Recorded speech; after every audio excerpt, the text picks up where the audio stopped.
Hello, I'm Karen Hangartner, and I'm the Project Director for the Southern Regional Children's Advocacy Center, which is a project of the National Children's Advocacy Center. We are excited to bring this video series about secondary traumatic stress to you.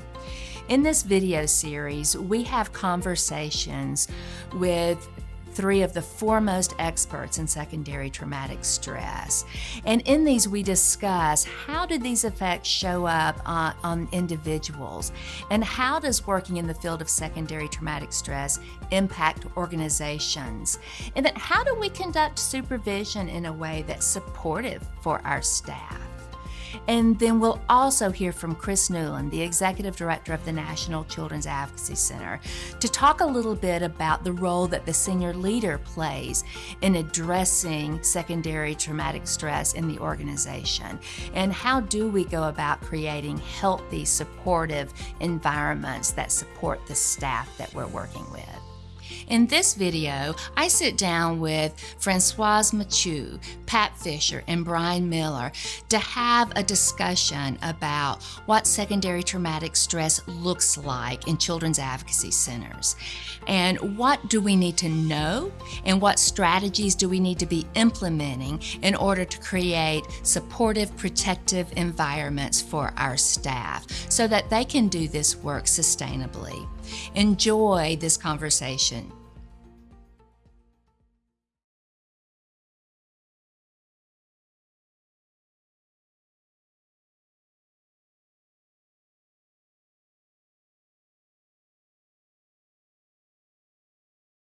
So in our individual conversations, we have been talking about this conceptual model that secondary trauma might exist on a continuum.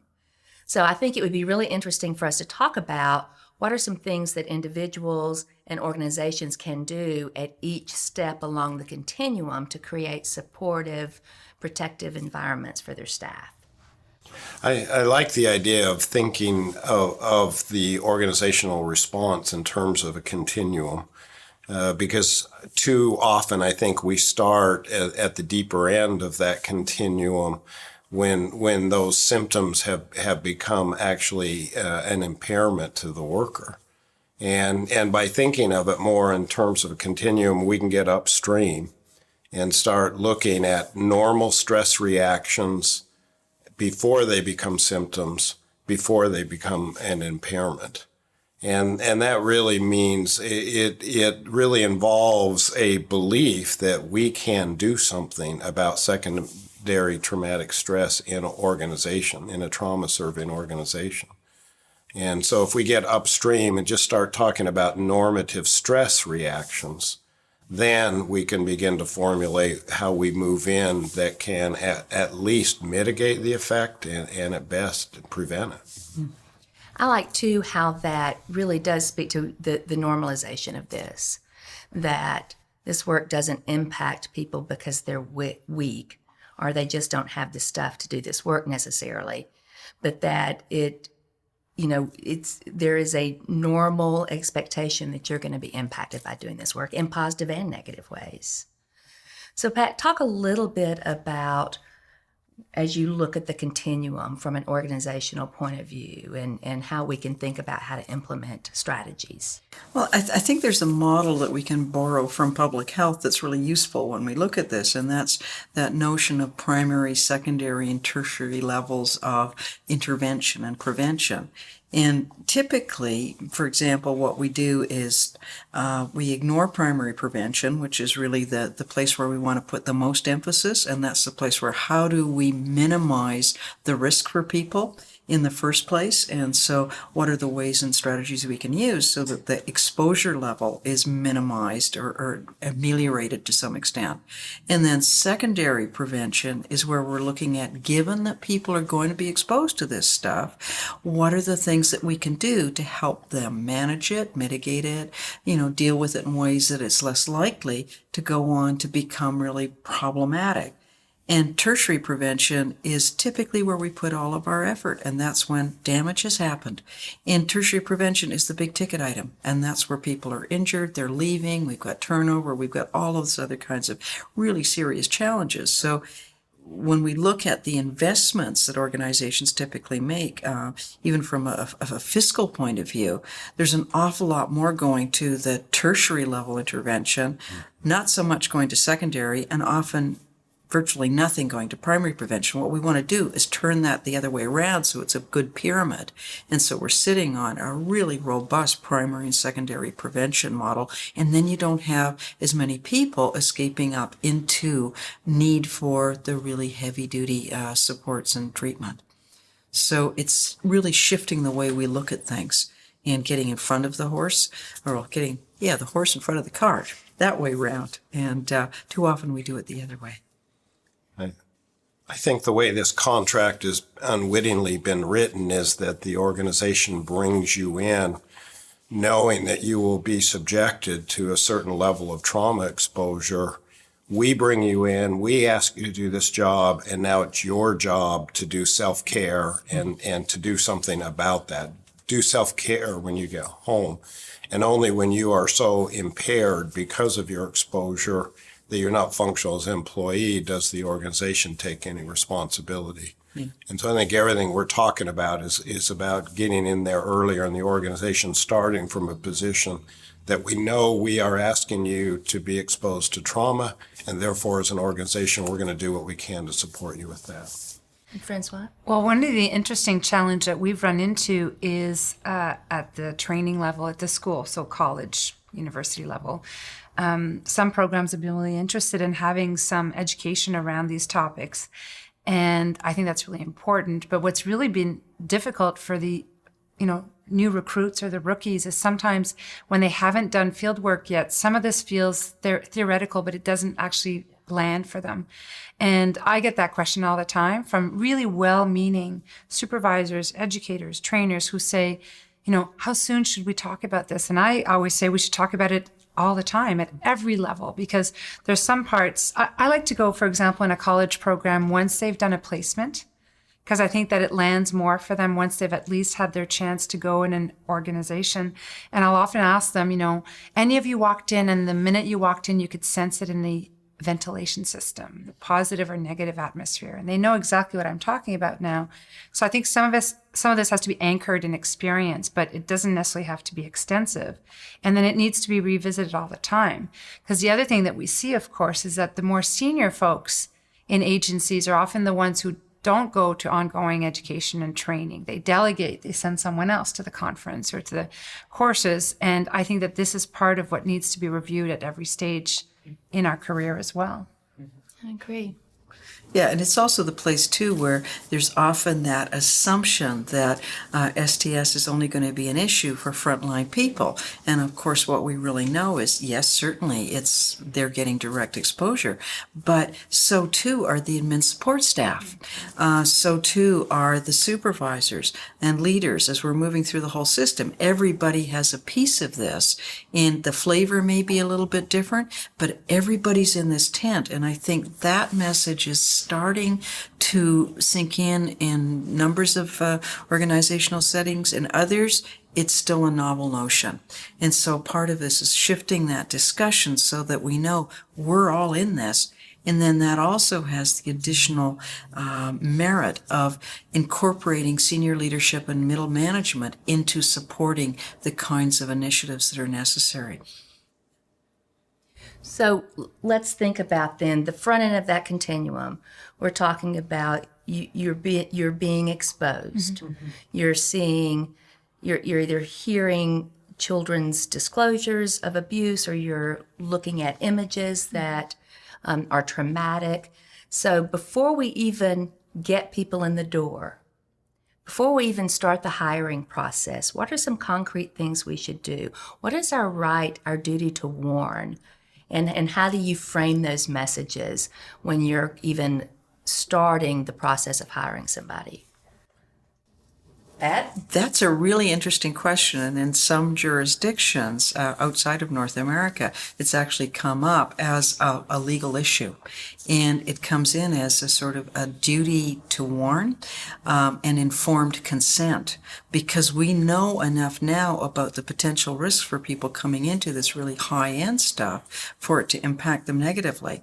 And there have been cases, notably in Great Britain, where an individual came into this kind of a work and got into trouble and was successfully able to sue the employer saying, you didn't tell me that this would happen to me.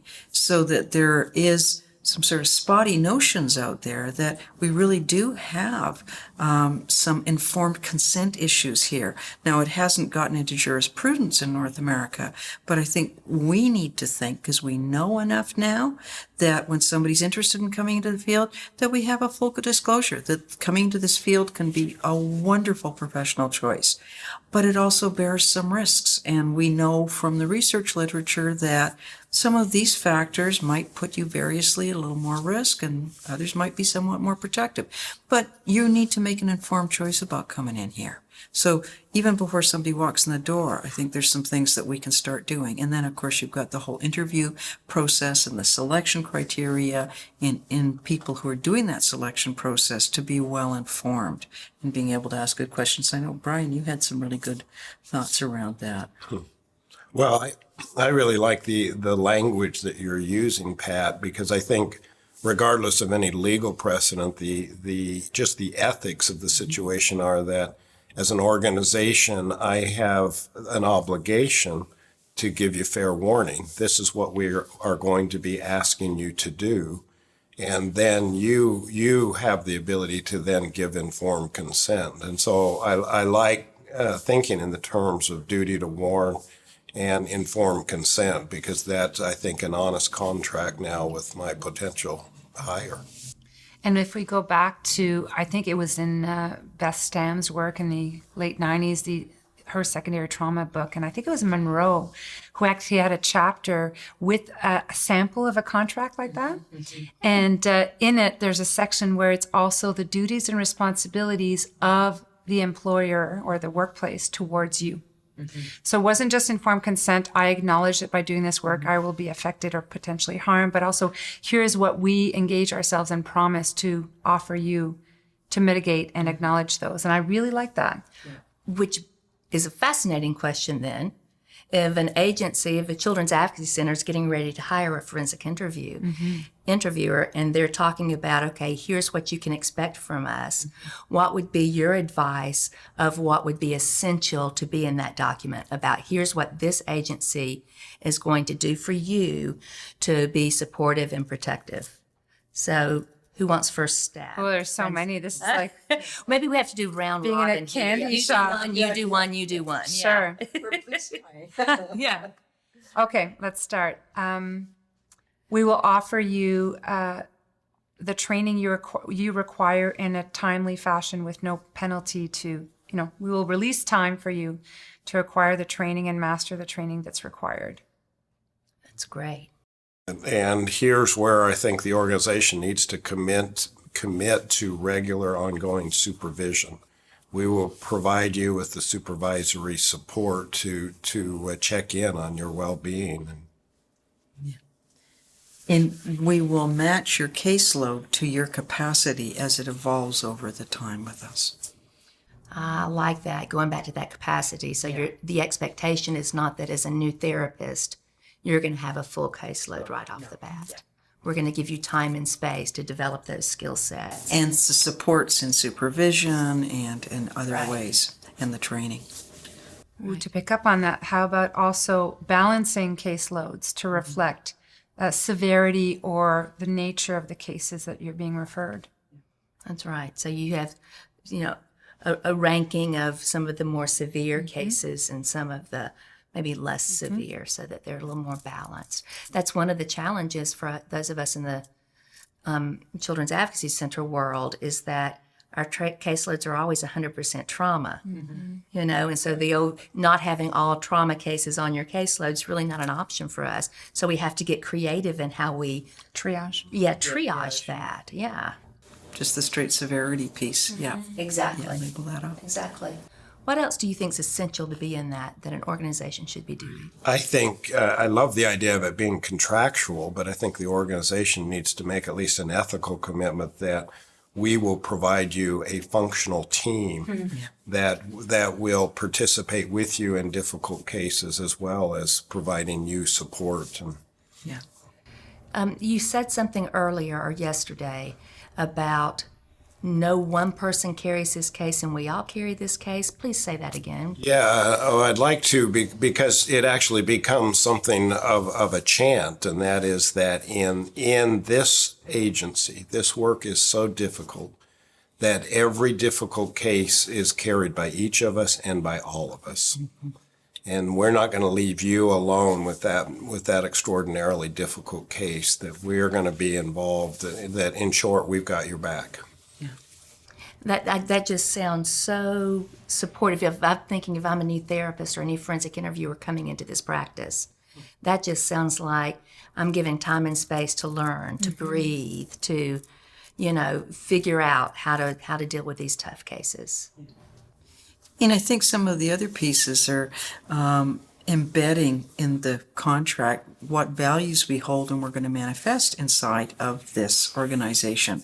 And one of them is collegial support and team, cohesion.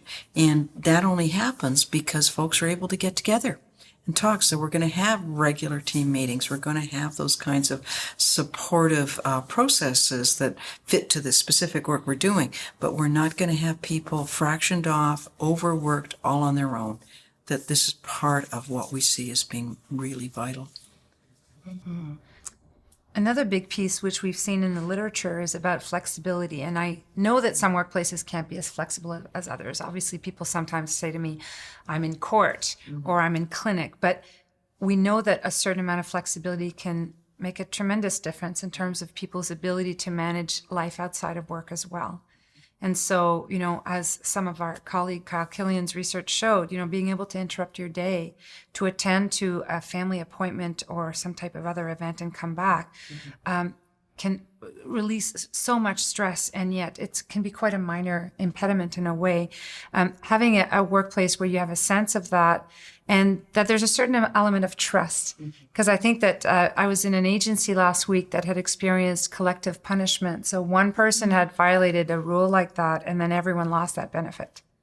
And you can imagine the incredible, the damage that was caused not just by the violation, but by the collective punishment. So there's got to be a certain amount of trust that we're all professionals and we're going to get our work done. But I think that within that, if you have that flexibility, what a tremendous relief it can be. And also the ability, you remember you and I, when we had the privilege of meeting that social media person a few years ago, who talked about how they ran their content moderator divisions. And it was fascinating to us. I mean, I know their budgets are very different, but it's fascinating to us to hear what they had implemented to allow for folks to do really, really difficult work. And they had very low attrition rates. And a big part of that was flexibility. And the other one was recognition. Okay, so we've talked about the need to give some fair warning in the hiring process, communicate that. And we talked about the contract, about what the individual can expect doing this work, but what they can also expect from the agency and the ways that this agency is going to be supportive of them. So then what's next after that? What happens when they start the job and now they're experiencing some stress reactions? How does I would imagine that would happen within the context of supervision probably. How do you help a new hire understand and manage those stress reactions? As Françoise talks about flexibility, that if we're going to get serious about getting up the continuum to where we're just experiencing normal stress reactions, then consideration's got to be given for how do we give our workers white space during the day, where it isn't about one trauma case after another, so that when you go home at night, then you can take that sigh of relief and start to breathe again. It's got to be about building white space. A lot of that can come through the team, but it is about, number one, just starting with the fact that we're serious about this. You're going to be experiencing stress during the day. There's certain latitude that you need, and there's a lot of things we can create during the workday that give you that sense of some white space. Little practices like moving for 5 minutes every hour. They get up and walk and go get fresh air and just that kind of emotional hygiene during the day to take care of us. You know, I'm thinking about if I'm a brand new worker, though, or even new at an agency and have been somewhere before, do I feel guilty taking time away? Am I going to look like a slacker that I'm not working hard enough because I'm taking a walk every hour? I was thinking about that as you were saying it for two reasons. I was talking to a group last week where there were a lot of newcomers. They weren't necessarily new to the field, but new to that workplace. And the first place is they wanted to make sure that that was actually really true. Mm-hmm. So there was a real trust issue about, is that actually true? Like, if I do it, will I get reprimanded? But the second one I hear a lot, particularly with people who do forensic interviewing, is, I don't need a break. I'm fine. You know, remember a couple of years ago, we were talking to investigators about being mandatorily rotated out of that position because, you know, research had shown that ideally they should only be there for X amount of time. And some of them really resented that because they said, well, I'm fine. And I don't have the objective measure. I don't know if they were or not. But I think that that's where role modeling matters and where education matters, because I agree with you. I think white space is essential. But if people don't know why it's happening, then we're missing a piece, right? So it's part of that education about lowering our stress levels, you know, having our blood sugars be, you know, like using that education so that people understand that it's why it's happening. But I think sometimes we do, and I'm sure you both have encountered that pushback from, you know, the superheroes. Yeah. And I don't mean to take over the interview, but I'd like to know what your thoughts are about that. How do we deal with the folks who think they're invincible? It's a great question. And I think it's also a culture question that we're stepping into here too, because and it leads us into the critical importance of doing the training and the psychoed training around what does stress look like here? What are absolutely normative kinds of responses?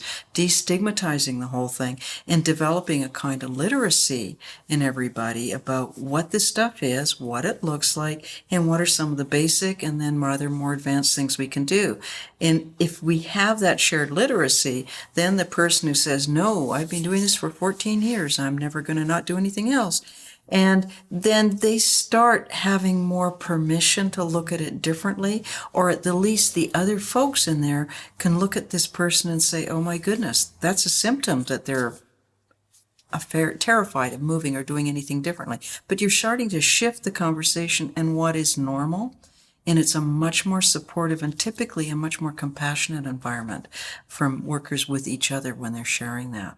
So I think that first literacy piece is really important. And I think you're right when you talk about it being about the organizational culture. Mm-hmm. And so you've got the individuals you're talking about, Françoise, heretofore have been rewarded for that kind of martyrdom. Mm-hmm. The fact that they work without break, that they haven't taken a lunch hour ever since they worked here, and that they're in early and out late. I mean, we really have unwittingly reinforced that kind of behavior. And that's why I think it really falls to the team and to the culture that we, number one, we value our mission, and we are here only for the sake of that mission. And in order to accomplish that mission, we take care of ourselves. And we take time to breathe during the day. And that workaholics may be very effective in the short run, but they're not going to be in the long run. And that's not the behavior we want to recognize. I think one of the most important things that we've talked about in these conversations is that the importance of, at the very top of these organizations, the senior leaders are bought in to really creating the kind of culture change you were just talking about, Brian. Because oftentimes I'm hearing from people and they're starving for this kind of conversation. Mm-hmm. They're starving for help to do this. They know that they're not doing well, but they're having trouble convincing the people above them. And so, and I think the people above them, to be quite honest, they're struggling with, how do I manage the productivity and the demands of funders and multidisciplinary team partners and manage the needs of my staff. So it's not that they're not well intended, they're just struggling with their own burden. Yeah. And so I think changing that culture to come to understand that, because I believe that, yes, we cannot do good work if we are not well and healthy. I actually believe we can do damage to kids if we're working from a place of depletion. And that is directly in opposition of our mission and why we're here. And so we really do have to think about this just like we wouldn't put a forensic interviewer in a room with a kid without good forensic interview training and supervision. We should not be putting people in these positions without good training and supervision around these issues as well. Absolutely. And I think this is one of those places where there's a perfect alignment between what is the ethical and correct thing to do and with what is the practical and most efficient and expedient thing to do. Because you're going to have better practice. It is a best practice to move into this. So it's really enlarging the whole notion of what are best practices from an organizational point of view, from a team point of view, from an individual practitioner point of view.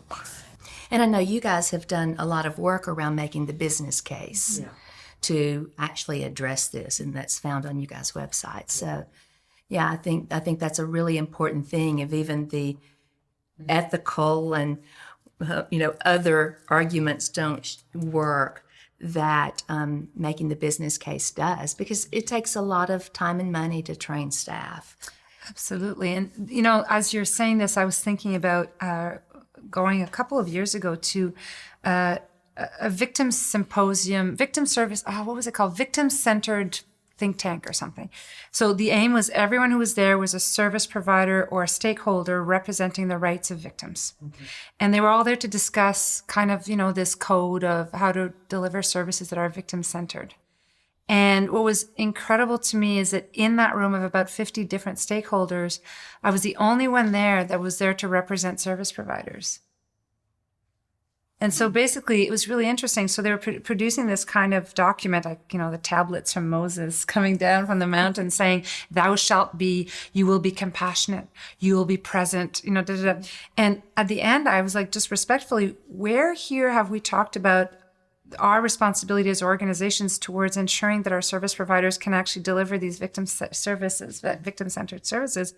And they were like, oh, we hadn't thought of that.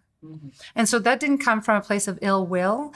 It came from a lack of knowledge. And I'm quite surprised. There are times where the range out there, some organizations are completely on board with this. We don't need to make the business case. They were like, show us where to go quickly. We want resources that are ready to rock and roll. And other organizations, we still are having to go way back and educate, convince the decision makers why this makes good business sense. And that's actually a little bit surprising to me that we still have to do that, but that's okay, because once they adopt it, then we're in business and they are really open to it. But that education phase. As I listen to you, it occurs to me that if you ask someone in a secondary trauma-informed organization, does this organization balance more? Is it more of an accountability-based organization or support-based organization, that their response, if it's truly a secondary trauma-informed organization, is it's the same. I couldn't say it's more accountability than it is support. And so it ultimately is about balancing those two. And I think sometimes we go wrong because we do have to hit certain productivity and certain economic realities in this organization. I do need you to see clients. We are here for a mission. And so because of that, we don't believe that we can offer these kinds of supports, this kind of white space and reasonable accountability with the caseloads. And when in fact, the organization's not only the best place to work, but actually get the best client outcomes are actually balancing those two. They're not taking their eye off from either one of those. You've brought up an issue of a concern that we hear quite a bit, and I don't know when you do training if you've heard this. We were recently contacted by an agency we'd already done some work with, and really great organization, great leader. And they said to me, our supervisors feel that bringing up these issues created an epidemic in our workplace. Mm-hmm. And so I found that really, really interesting, and I'd love to hear people's thoughts on that. Absolutely. And that question always feels like such a 1995 question to me. If we talk about it, we're going to create it, and then there'll be this epidemic and awful things will happen. And I think that, as we well know, whatever challenges are presently there are there. If we talk about them, we can surface them, we can deal with them, and we can address them. We're certainly not creating them. And when we look at some of the organizations that we worked with over the years, and I'm thinking particularly going back 10, 12 years in the early stages with this, when the first set of trainings and literacy came in, they would have a bump up in their usage of the EAP and other resources for people because they had been in trouble for a long time. But then when they stretched it out, those people recovered, they came back, and the actual usage went down.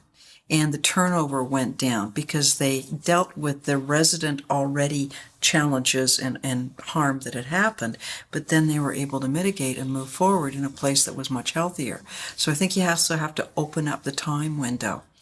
But that is such a 1990s kind of approach. And we see the full spectrum out there in the world, from folks who are really on board with this and get it, and others for whom it's really new. And I think I have to keep reminding myself that I can't hold somebody accountable for not knowing what they don't know. But it tells me about their occupational culture and that it is news for them. And so how do we move into some of those and start encouraging them to get into the water because it's warm? Yeah. But maybe, in fairness to that skeptic that's asking that question, maybe they have observed an organization that took their eye off of one of those twin pillars, and we would, I don't know if we would create an epidemic, but we certainly would create a problem if the mission of our organization became to support you as a worker. That's not our mission. That is in service of our mission. Mm-hmm. And once we get clear about that, we realize these aren't competing objectives, but rather they're in service of the same thing, and that is about the mission.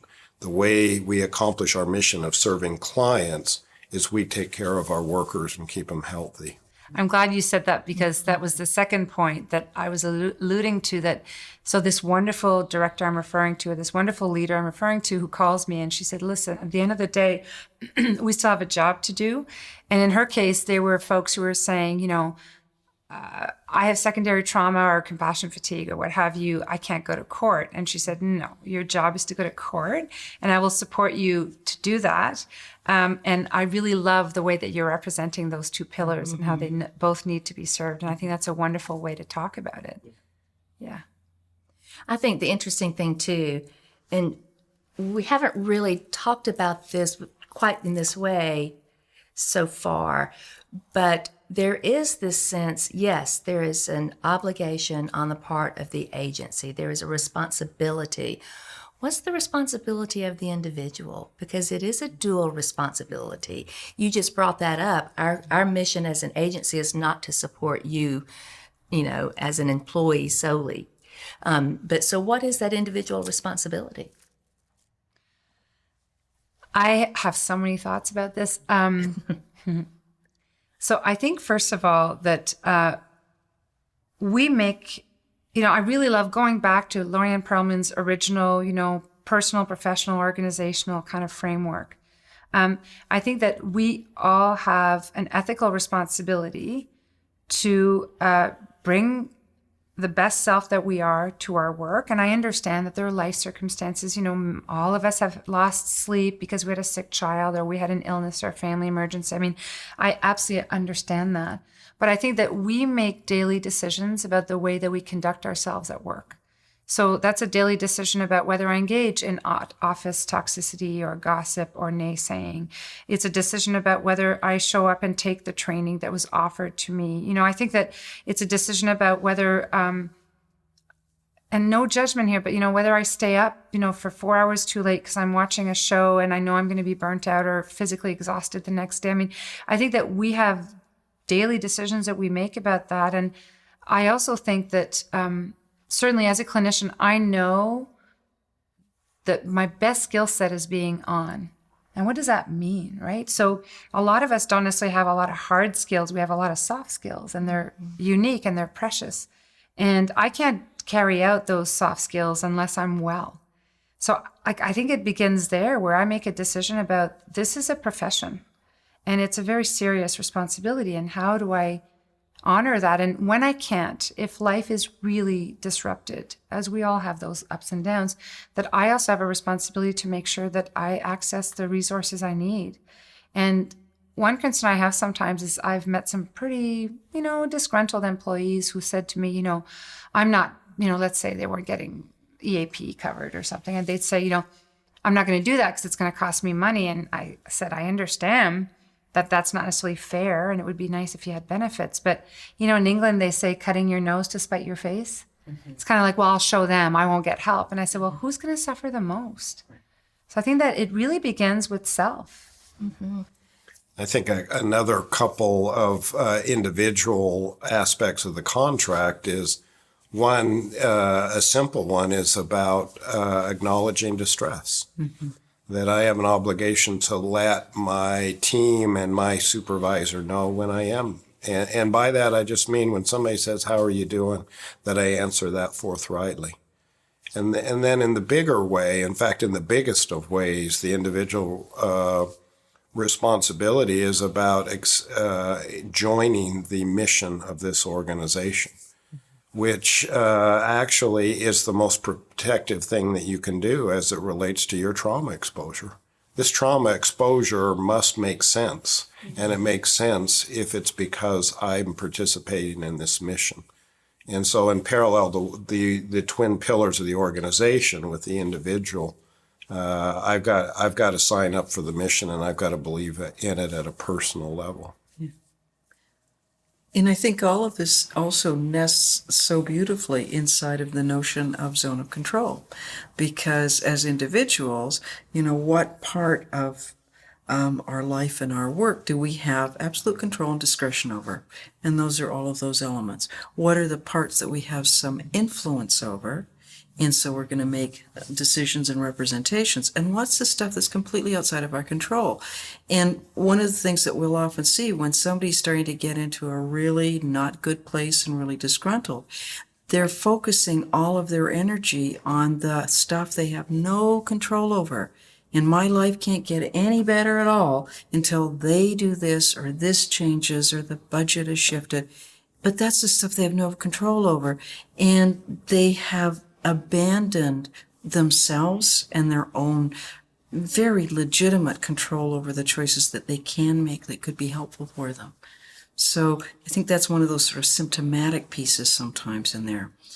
So again, supporting folks to take legitimate authority over their own needs and their own self-care. And that's not the whole story, but it's sure an important one. It's central. I agree, and I think kind of reframing not just the organizational piece around the importance of the organization taking care, I have to assume that responsibility too. Not everybody can do this work, but for some reason I can. Therefore, I need to be a good steward of the gift to be able to do that. Nicely. Mm-hmm. So here's a question too, because one of the things that we've talked about is how important knowing why you're doing this work. And I hear oftentimes about people working in the CAC world, they talk about it as a calling, which we know can be protective. If that's what brings you here, is that real calling, that real connection to the mission, which I see all over our field. But then even in some conversations we've heard where people have a hard time staying connected to that. How do we help people stay connected, revisit that, why I do this work, what brought you to it? What are some concrete things or strategies that people can use to revisit that, even on a daily basis? I think that it needs to become part of the routines of that organization, that this is something we talk about, which is the mission, not just the rules and regulations and productivity requirements, but we're talking all of the time about cases that have moved us in a particular way, that's actually built into our staff meetings and our staffings, where we're saying we are taking the space to tell the stories that are moving and profound to us. And that we're getting back to the speech that we used when we hired for the job. Mm-hmm. We're reminding ourselves of that speech on a daily basis. And in that, we are practicing ourselves savoring those and noticing them in the first place, and then savoring the rewards of the job when it occurs. I think you had a lovely example of that at the meeting that we just came out of, when you talked about what you do with the group. And asking if you could share that. I thought that was really good. It's something I do in training that has almost without exception been quite profound to the group and to me doing it. And that is to invite people to envision a child that they have worked with that embodies why they wanted to do this work at all. And as they conjure an image of that child or that adult to stand when they have that image clearly in mind, and to say out loud, "I stand for Logan," and everybody in turn to do that. It's extremely powerful. As you realize, the 20, the 30, the 40 people in that group each have in their mind this story of a life that they changed. And I love that. When I hear that, I think about that term exquisite empathy, and how I think anybody that's worked in this field can think of one time. I heard them describe it one time as a prideful moment, but I think there's also power in visual representations of that. I was visiting a children's advocacy center one time that they had their therapy clients. They painted a mask when they came into therapy, and then they would paint a mask when they were leaving therapy. And they were all displayed along the hallway, the before and the after. And you could visually see the healing that was taking place in the lives of these kids through the services of that center. And I think there are just some people in this field that intuitively know how to do some of those things that are protective. Have y'all ever seen any other visual representations that people have used that are powerful? I have to think about it. Yeah. That one's so good. It's just like, I kind of collect those kinds of stories. We have a history of a steps picture that the story behind it is that there was a 9-year-old girl that visited CAC in Ponca City, Oklahoma. And she had a forensic interview, and in the interview she disclosed some abuse, and it was, pretty traumatic. After the interview, the executive director was watching the child and her younger siblings in the backyard of the CAC. And the ED is mainly corralling the younger children. And the girl that had the forensic interview, she goes and she sees some sidewalk chalk, and she says, "Hey, can I use the sidewalk chalk?" And the director said, "Sure, just write anywhere that there's concrete." This executive director turned around, and this child who had just disclosed this abuse had written on these steps leading up to the back door of the CAC, "When you step here, you have hope. When you step here, you are loved. When you step here, you are ready." And so we use that illustration. Now I go in a lot of places and I see that steps picture up in other children's advocacy centers across the country. It speaks to us. It's the vicarious resilience piece of it, that too often we focus on the stories that are harmful for us, that haunt us, and we give those so much time and energy, and we don't take the time and intention to look for those examples of resilience. And when we find them, shamelessly share them everywhere, not just with our staffs, but with our multidisciplinary teams and other professionals. that's amazing. Speaking of goosebump stories, that definitely wins the... A few years ago, I was in Florida at the large DCF summit. 3,000 people there, so on and so forth. And there was a panel, and one of the panelists was a child protection investigator, and he talked about an experience of, meeting up a young man, a 19-year-old in the mall who he didn't recognize. And finally, this young man said, I've been wanting to say thank you since I was 6 years old, and so on. And the CPI said he could now go for the rest of his career. I mean, that filled his cup. And of course, he told it far more eloquently than I did just now. But it was also vicariously actually a moment of profound warmth and for me. So it's also, even that was a vicarious resilience story that we all, 3,000 of us, heard. And that was a gift, as well. So Well, I think when we narrative's get powerful. comfortable and we start intentionally sharing those stories, it does. So it's just like it conjures up those times when I've experienced that, so it just kind of has that, just keeps rippling out there for us. And I think until that really gets out in the water, an organization can make it happen by actually building it into the schedule, whatever it's called, but to tell those stories. And, Alice Miller uses that term of enlightened witness, which so many people in child welfare play that role of being the enlightened witness who was the first person ever to, in effect, witness to that child that there's nothing wrong with you. There's something wrong with the world that allowed this to happen to you. And so to have opportunities to, to have those stories of when I was able to be an enlightened witness.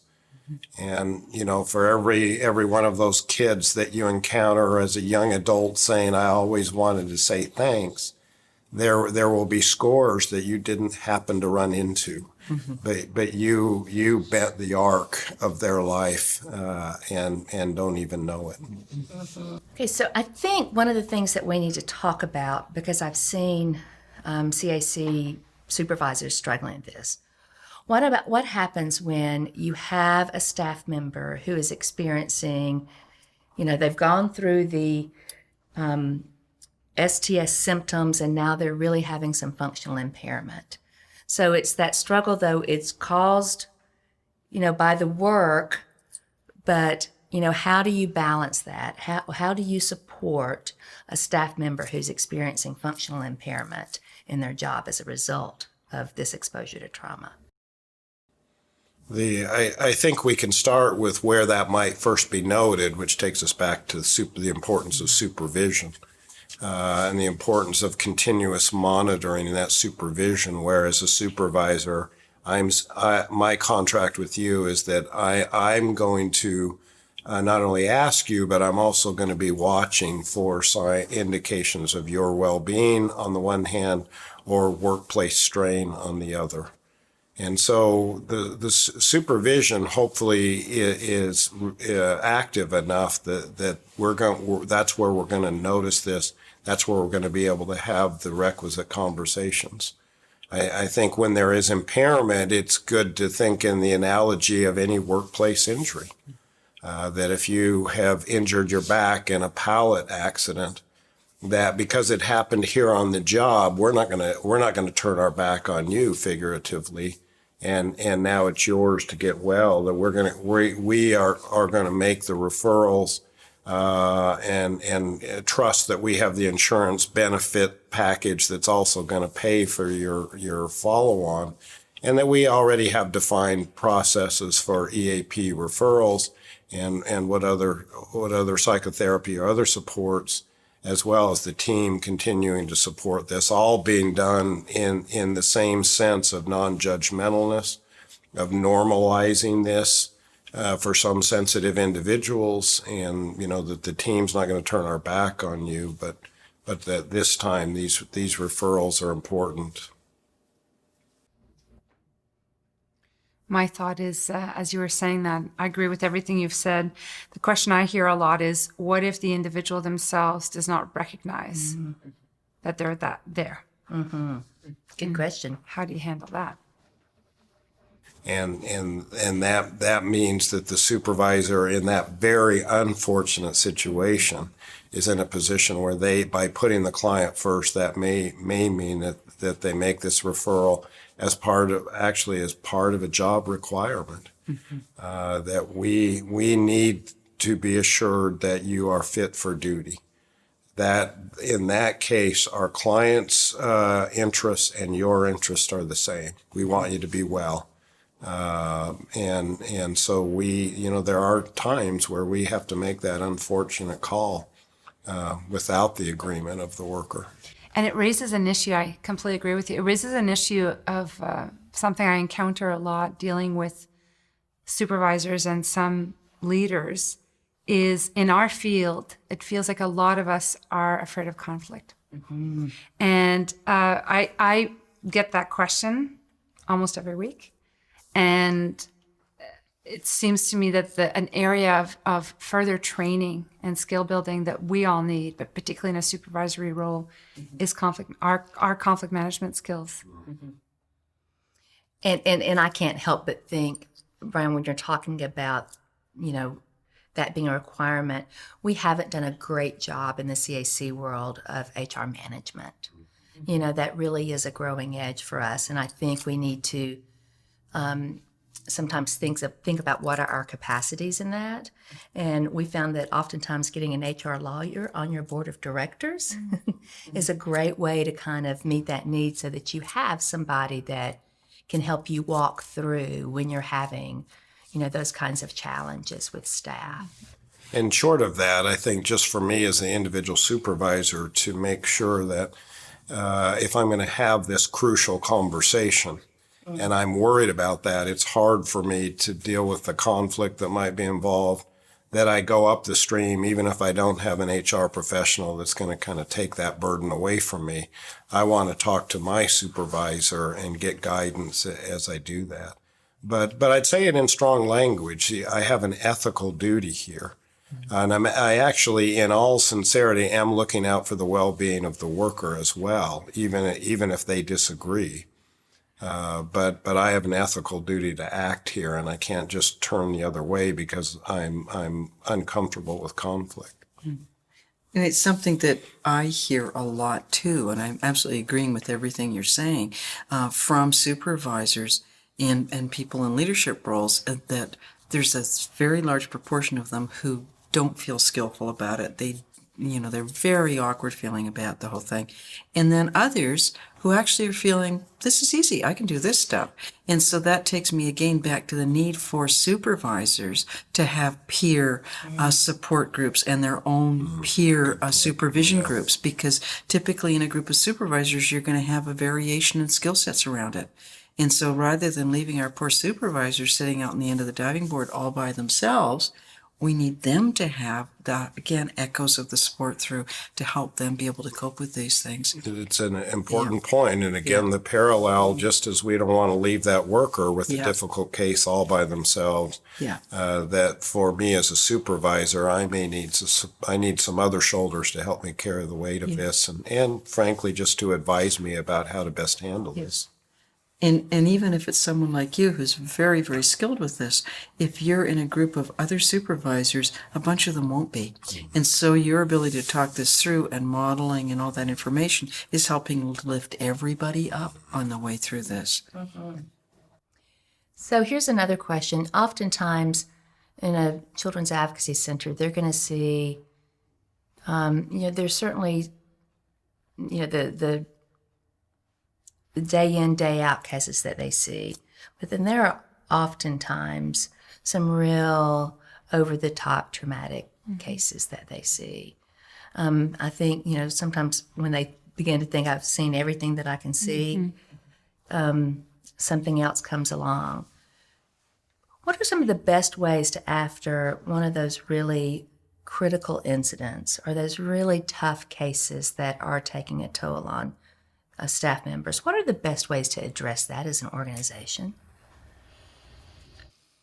I think, first of all, for the organization to acknowledge that they happen, B, that people may have a range of different needs in the after event of that, and that it's not necessarily one size fits all. I think that part's really important. And to look at the sort of ripple effect, because you may have the one worker who was directly impacted. They were at ground zero with it. But then you've got their immediate colleagues, other people who hear about it slightly secondhand, people who care about that person, and they're being impacted. And then it reverberates through the whole organization in terms of, did you hear about, and the rumor mill and all that kind of magnification can happen. And so when you're looking at these sort of signal events, you've got a number of constituencies in here that you're going to need to address with different kinds of modalities. And certainly really clear communication to the extent that you can clearly communicate an accurate narrative to everybody to help folks to ground in what actually happens so it doesn't get up any further. And then inside of that particular team, what is it that team needs? And they may need a group process of some sort. But again, you're never going to force anybody in a trauma event to do anything. It always has to be an invitation and at discretion and really respectful of the individual boundaries. And in the same way for the person who is directly impacted at ground zero, an invitation to them for what processes, and we provide numbers of processes that might be helpful to them. But again, you're never going to force somebody to do something. But having people inside of that team and organization already equipped to know that there's a range of appropriate resources, we know what we can do in this event, that helps so much rather than a signal event happens and everybody's scrambling saying, what should we do? So that's part of that whole backdrop, that they're equipped and that supervisors are equipped and everybody through the system is ready to respond with a flexible array of options depending on what makes sense. Thank you guys so much for being here and having these conversations with me. It's been so much fun. I feel like I've learned a lot, and I think this will be really beneficial. I know you guys are as passionate about this topic as I am, because I think at our core we all fully believe that kids deserve healthy clinicians, therapists, forensic interviewers, child abuse professionals. So thanks so much for contributing to this. Thank you. Thank you.